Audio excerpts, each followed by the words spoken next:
Hello, welcome to the Richly or Poorly Show. My name is Dr. Stephen Dawson, and I'm your show host. Thank you for joining me. Please visit shdawson.com/podcast and click on the link Offer to learn about the Richly or Poorly Show.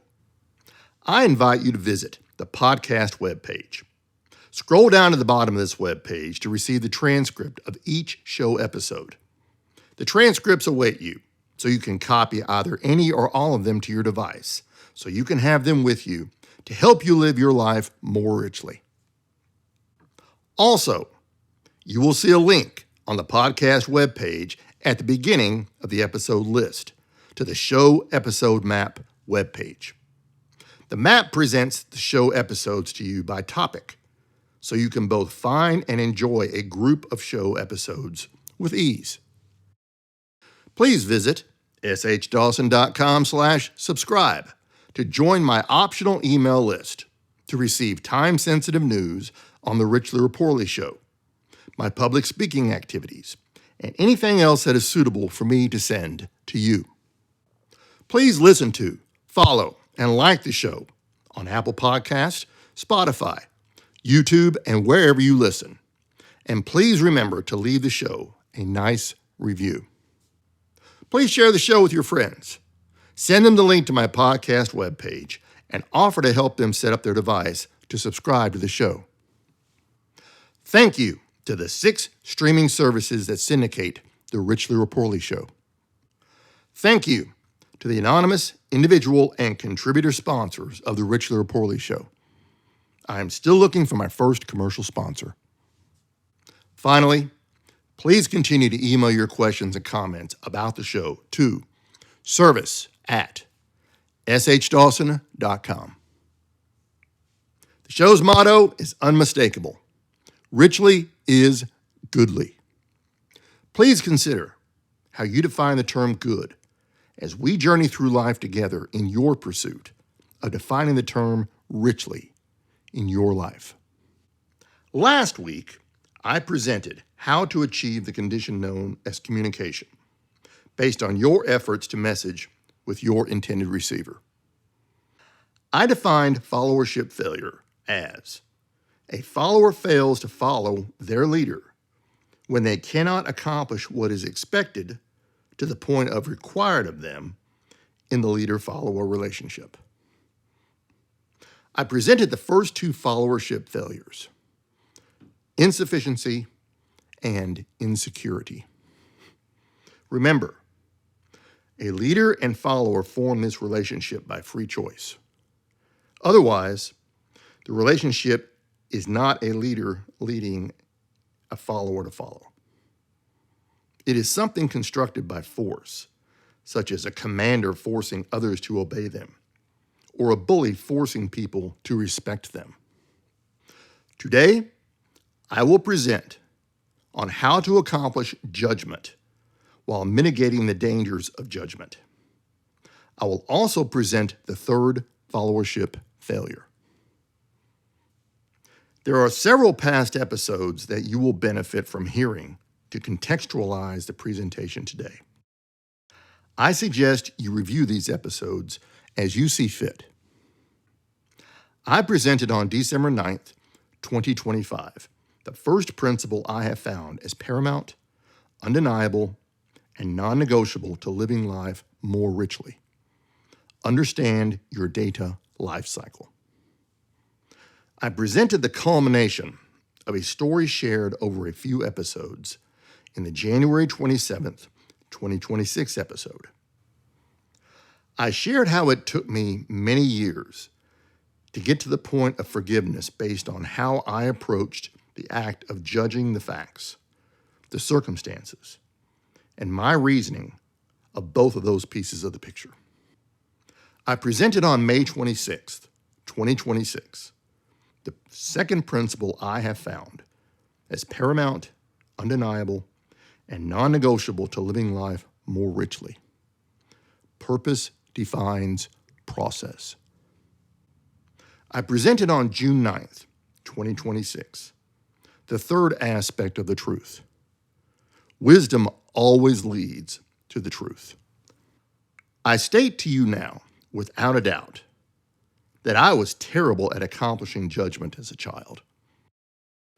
I had insufficient training, insufficient patience to deal with the insufficient training, and nowhere near enough information to arrive at anything close to a judgment.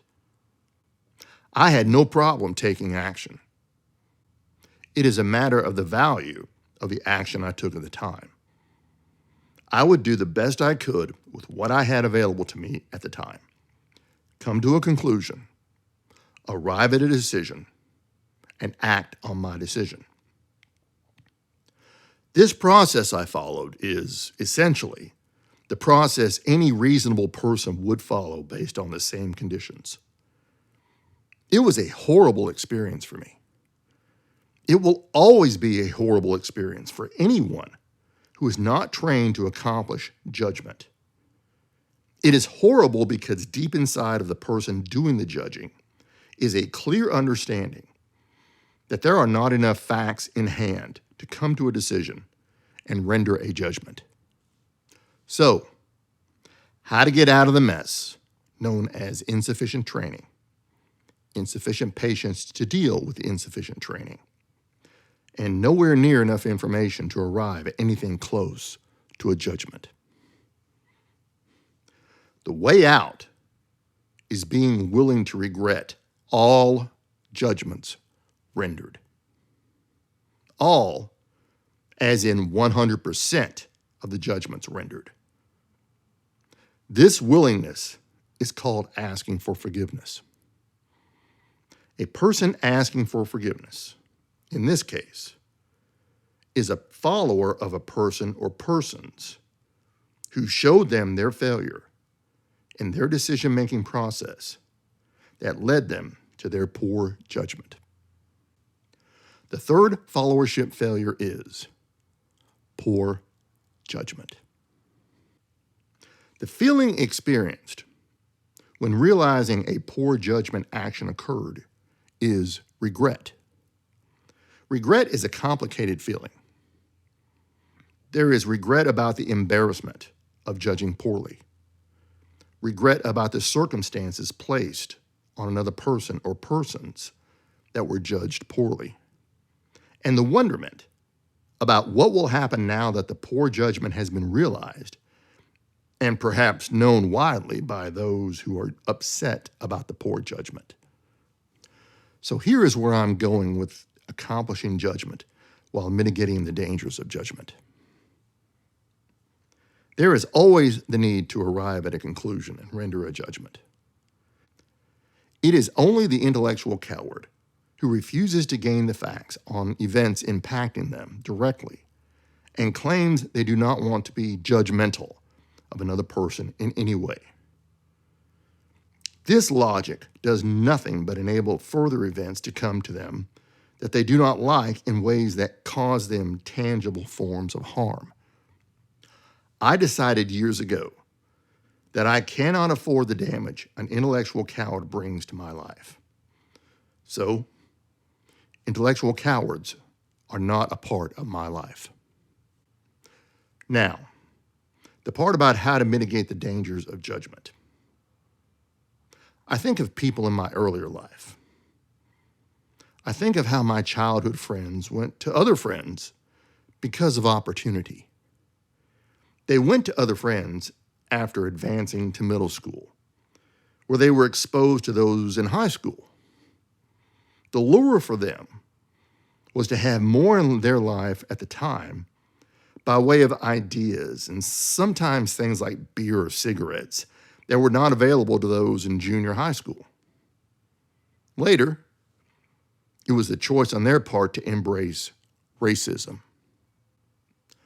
That was hard on me, but it did not kill me. I lost touch with all of them over the years. I type their name into internet search engines now and then and see all of them, and I mean all of them, have a life that does not interest me based on their choices for their lives. I wish them all well and am grateful their choices did not pollute my life. I then think of those who were a part of my life after high school. I see the crowd who went to college, graduated, worked 30 years, retired, and are hoping they do not have to go back to work because they run out of money. I see the crowd who quit high school to start work, where their knees and backs were worn out from overuse by their 40s, and are hoping they do not lose the ability to work, causing them to run out of money. I looked at those folks and judged their behavior as poor choices. I then, over the years, came to a different conclusion. I now look on each of them as being faced with circumstances, choosing, and living with the repercussions of their choices. I came to this understanding based on the repercussions of choices from my life. I felt bad for judging my peers as I did. This feeling that I define as bad is how I have found to mitigate the dangers of judgment. I'm not saying by any means that there is one size that fits all when measuring any aspect of any person dealing with their life. I am saying that we all have good hair days and bad hair days. Our appearance, our actions, and our choices are not always the best we can choose at any specific time. There is no need to not be friends with a person when there is a sufficient overlap in worldviews, or at least be polite to each and every person at all times. The essence of how I have found to mitigate the dangers of judgment is when I cannot be polite to a person. If I cannot be polite, then I have judged them and found them unworthy of my kindness. This condition is what I view as wrong behavior for me, based on my worldview, my ethics, and my morality. The beneficial behavior for me is experiencing a constant, healthy form of fear caused by my being unwilling to be polite to anyone. I'm not talking about always being pushed around or taking whatever is thrown at me. I'm talking about being able to politely tell the truth to anyone at any time on any subject. If I cannot be honest, then all I am doing is wasting the time of another person who is trying to relate to me. I have already judged them as being unworthy to accept the truth from my words and actions. This condition brings nothing but harm. So, there lies another way to mitigate the dangers of judgment. If I cannot be honest with anyone about any topic, then it is better not to have them be a part of my life. This removal from my life eliminates the risk of poor judgment on my part. I leave you today with this thought. How badly do you want to live alone? If you cannot handle the risk of being judged poorly by another, then the only way to deal with that problem is to live alone. The world is becoming more crowded by the day. The likelihood of being able to live alone is low, as all aspects of life are on you to accomplish both surviving and thriving. The same goes for me. I have found that poor judgment by anyone is an unpleasant part of life that must be handled as any other unpleasant part of life. It is handled by having a predetermined plan to resolve the repercussions of poor judgment. This plan is constructed by collecting objectively all of the facts available at the time, using wisdom to understand the facts, and letting wisdom lead you to the truth. The same goes for me. Then, when the time comes for the truth to be revealed about the poor judgment that occurred, it is much less painful to seek forgiveness. How do I know this is the truth? Simple. There is no need to ask for forgiveness without having the simultaneous ability to forgive. The giving and receiving of forgiveness is an ongoing aspect of life. It is part of the beauty of life. Regardless of how much pain, how much time, and how much effort is required to experience forgiveness. Well, that's it for today. Richly is goodly. Remember, the show episode transcripts await you on the podcast webpage.